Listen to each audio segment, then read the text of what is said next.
যে তোমার সাথে যদি এখন আমার বিয়ে হয় তোমার বাচ্চারাও দেখতে কালো হবে।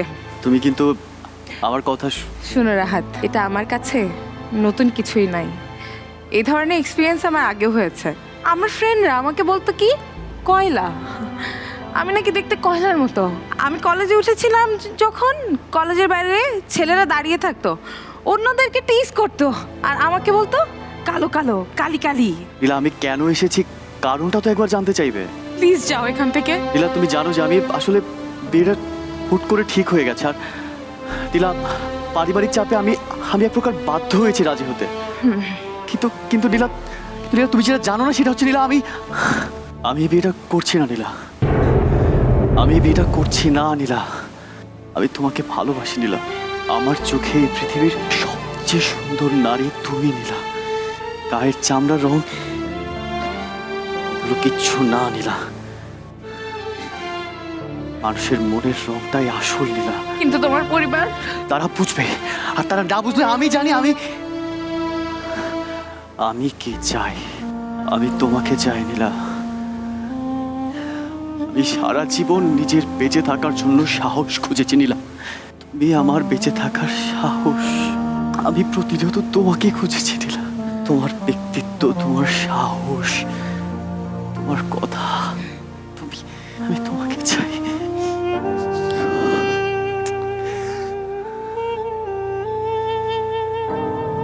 তুমি কি কিছুই বলবে না নীলা? ভালোবাসি, ভালোবাসি, ভালোবাসি।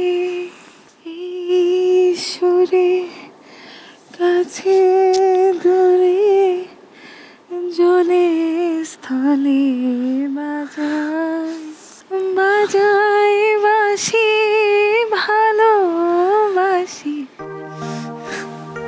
না, আমি তোকে ছাড়া বাঁচবো না নীলা। আমি তোকে ছাড়া বাঁচবো না। দুঃখ বা রাগ তুমি ঠোঁটমুট বাঁকায়া চোখে গ্লিসারিন দিয়া কান্নাকাটি করে ইয়া করতে পারবে, কিন্তু প্রেমটা যখন বোঝাবা, হৃদয়ে না থাকলে, চোখে মুখে না আসলে আমি পাবো না। সেটা আমি একেবারেই পাইনি। যেই পরিমাণ আশা করেছিলাম সেই রকমটা হয়নি, মানে সেটা আমি পাইনি। এটা একটা প্রেমের গল্প।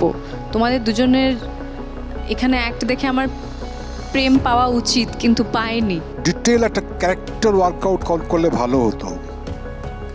সিম্পল কোনো একটা মেয়ে কি পড়ে কি করে এরকম ধরনের কোনো একটা ক্যারেক্টার ওয়ার্কআউট করা থাকলে ভালো হতো। হ্যাঁ, ক্রাফটটাও খেয়াল করনি। অ্যাক্টিংটা তো আসলে টোটালটাই আসলে ফিল করার একটা ব্যাপার। ভালোবাসা হোক, সেটা হিংসা হোক, বা সেটা আমি যেই একটা ফাইটিং দৃশ্য আমরা সেটা তো ফিল করতে হবে যে আমি ওকে মারছি, বা আমি ওকে ভালোবাসছি, বা আমি ওকে বলছি যে তুমি যেরকমই হও না কেন, যেখানেই থাকো না কেন, আমি সত্যিই তোমাকে অনেক ভালোবাসি। সো ওই ভালোবাসাটা একটু মনে হয় পিছে পড়ে গেছে। দুর্দান্ত পারফর্ম করছে কিন্তু আমাদের প্রতিযোগীরা। আরও পারফরমেন্স বাকি আছে, তবে তার আগে যাচ্ছি ছোট্ট একটি বিরতিতে। কোথাও যাবেন না, আমাদের সাথেই থাকুন। ফোনের মধ্যে তুমি ঢুকে থাকো, ঢুকে যাও ফোনের ভিতরে।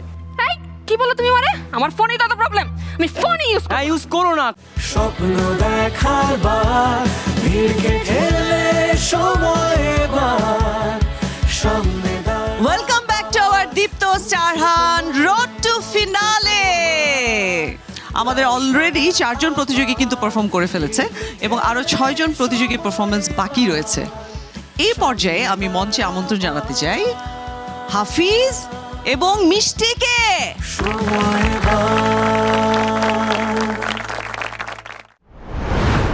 এই এত কাজে একা একা ভালো লাগে না। এই বুয়াটা আসবে না, আমাকে আগে থেকে বলবে না?